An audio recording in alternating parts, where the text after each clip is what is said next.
जय हिंद दोस्तों। आप में से बहुत लोगों का सपना होता होगा अधिकारी बनने का। तो उत्तर प्रदेश राज्य में आप अधिकारी कैसे बन सकते हैं, आइए जानते हैं इस वीडियो के माध्यम से। तो सबसे पहले पॉइंट पे अगर मैं चर्चा करूं कि यूपी पीएससी और यूपी पीसीएस में क्या डिफरेंस है, दोनों क्या होते हैं। तो यूपी पीएससी और यूपी पीसीएस में से एक तो होता है आपका नौकरी देने वाला और दूसरा होता है आपका नौकरी खुद। यानी कि Uttar Pradesh public service commission के द्वारा आपके यूपी पीसीएस यानी कि Uttar Pradesh provincial civil services की पोस्ट को या फिर उनकी वैकेंसी जो आपकी भर्तियां होती है उनके आने वाले नोटिफिकेशन, उनके एग्जाम्स, इन सब चीजों को कंडक्ट कराया जाता है। ठीक है, तो आगे अगर मैं चर्चा करूं कि यूपी पीसीएस से रिलेटेड जो इंपॉर्टेंट डेट्स होती हैं वो क्या क्या होती हैं, तो अगर मैं यहां पर बताऊं आपको नोटिफिकेशन कब रिलीज होता है, इसका प्रीलिम्स एग्जाम, मेंस एग्जाम और इंटरव्यू ये कब कब होता है, इनका एक ओवरव्यू देती हूं भाई। कि जनवरी से लेकर मार्च अप्रैल तक आपके नोटिफिकेशन रिलीज की डेट होती है, एक मोटा मोटी तौर पर अगर हम देखें तो।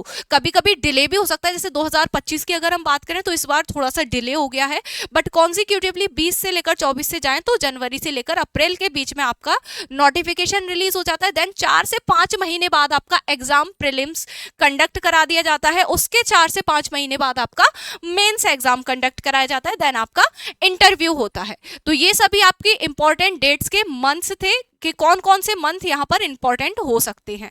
आगे अगर मैं चर्चा करूं पोस्ट पर, तो ग्रुप ए और ग्रुप बी की पोस्ट यहाँ से निकाली जाती है भाई।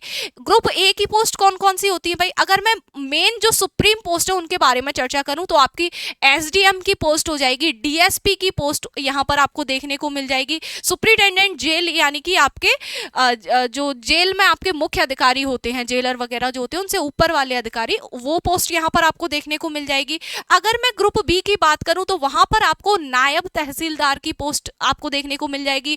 आपके एआरटीओ जो आपके असिस्टेंट रीजनल ट्रांसपोर्ट ऑफिसर्स होते हैं उन वो वाली पोस्ट आपको, साथ ही साथ आपके कैन इंस्पेक्टर जो आपके शुगर केन वगैरह का जो चलता है उसके अधिकारी जो होते हैं उनकी पोस्ट आपको देखने को मिल जाएगी।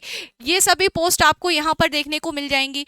अगर मैं एलिजिबिलिटी क्राइटेरिया की बात करूं तो यहाँ पर एज लिमिट जो आपकी रहने वाली है 21 वर्ष से लेकर 40 वर्ष तक के बीच के जितने भी लोग हैं वे सभी यहाँ पर फॉर्म फिल करने के लिए बिल्कुल एलिजिबल होते हैं।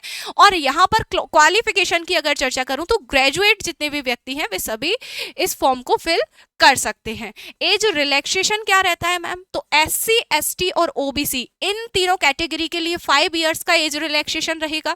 अगर एक्स सर्विसमैन की बात करूं तो यहाँ भी 5 इयर्स। आपके जो एम्प्लॉयज हैं उत्तर प्रदेश के गवर्नमेंट के उनके लिए भी 5 इयर्स का एज रिलैक्सेशन है, साथ ही साथ स्पोर्ट्स कोटा वालों के लिए भी 5 इयर्स। और अगर मैं बात करूं हैंडीकैप्ड लोगों की जो फिजिकली हैंडीकैप्ड है उनके लिए यहाँ पर 15 इयर्स का एज रिलैक्सेशन आपको देखने को मिल जाएगा, यानी कि 21 वर्ष से लेकर 55 वर्ष के बीच के सभी वे व्यक्ति जो हैंडीकैप्ड है वे इस फॉर्म को फिल करने के लिए बिल्कुल एलिजिबल है। आगे अगर मैं चर्चा करूं सिलेक्शन प्रोसेस की, भाई मेन पॉइंट तो सिलेक्शन प्रोसेस है। तो सिलेक्शन प्रोसेस आपका कितने फेज में कराया जाता है भाई, prelims exam, mains exam, then interview, ये 3 फेज से आपको होकर गुजरना पड़ता है।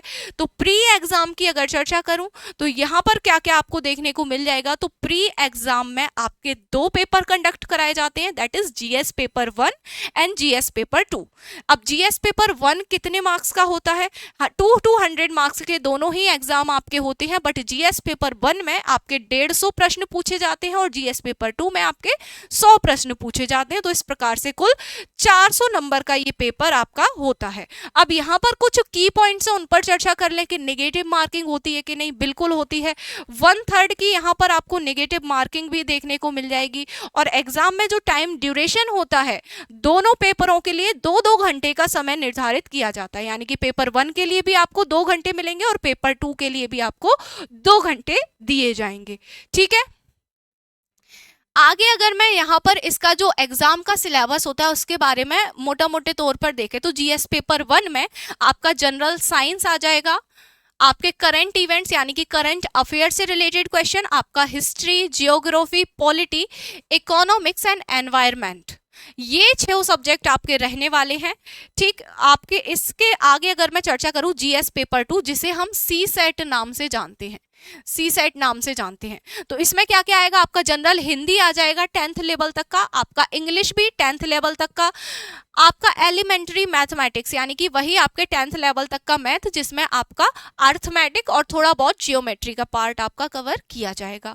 अगर मैं बात करूं जनरल मेंटल एबिलिटी और डिसीजन यहाँ पर लॉजिकल रीजनिंग की, तो ये दोनों पार्ट आपके मैथ्स और रीजनिंग के मिलाकर रहते हैं। तो रीजनिंग में भी आपका सारा पार्ट आएगा। देखो ये सारे सब्जेक्ट तो आप पहले भी पढ़ते हुए आए हैं, हिंदी इंग्लिश मैथ्स, बट जो न्यू चैप्टर है, न्यू टॉपिक है आपके लिए, न्यू सब्जेक्ट है, वो क्या है, रीजनिंग है। तो रीजनिंग की तैयारियों को वो बेहतर बनाने के लिए तो मैं हूं ही आपके साथ, तो जुड़े रहिए डेली दोपहर 1 बजे रीजनिंग की सीसेट क्लासेस में। तो अगर मैं बात करूं इंटरपर्सनल स्किल की, कॉम्प्रीहेंशन की, तो ये सारा पार्ट जो है आपका सीसेट यानी कि आपके जीएस पेपर 2 में देखने को मिल जाएगा। आगे अगर मैं बात करूं मेंस एग्जाम की, मेंस एग्जाम में आपके जीएस के कुल 6 पेपर होते हैं, उनके साथ साथ आपका एक हिंदी का पेपर और ऐसे राइटिंग का आपका पेपर रहता है। हिंदी और ऐसे राइटिंग का पेपर जो आपका होता है 150 मार्क्स का यानी कि कुल 300 मार्क्स का रहता है। और जीएस पेपर 1 से लेकर 6 तक सभी एग्जाम आपके 200 नंबर के होते हैं। तो इस प्रकार से कुल मेंस का जो आपका टोटल मार्क्स रहने वाले हैं वो 1500 रहने वाले हैं। और आगे अगर मैं चर्चा करूं इंटरव्यू पर, तो आप पूछेंगे भाई इंटरव्यू में भी क्या मार्किंग होती है? जी बिल्कुल, 100 मार्क्स का आपका इंटरव्यू होता है।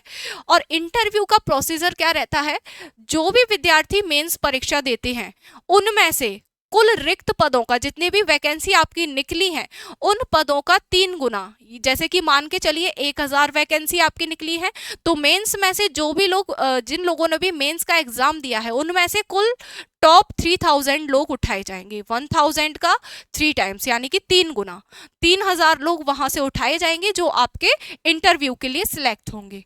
तो आई होप आप सभी लोगों के लिए ये वीडियो बहुत ज्यादा हेल्पफुल रहने वाली है। तो वीडियो अगर पसंद आई हो तो please do subscribe our YouTube channel study IQ PCS and please like the video. So जय हिंद, जय भारत।